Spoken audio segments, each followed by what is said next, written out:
कधी कधी वेदना इतक्या होतात की साधं चालणं सुद्धा मुश्किल होऊन बसतं.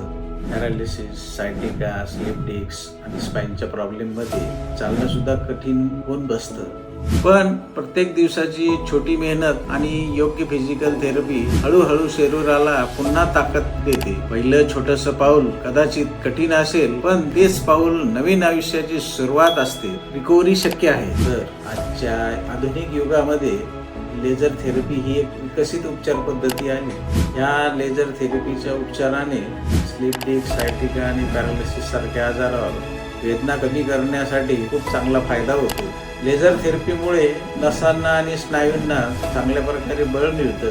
त्यामुळे वेदना कमी करण्यास ही लेझर थेरपी एक अत्यंत उपयुक्त अशी ठरली आहे. तर आपण वेदनेसोबत जगू नका, वेळीच उपचार घ्या आणि आनंदाने जीवन जगा.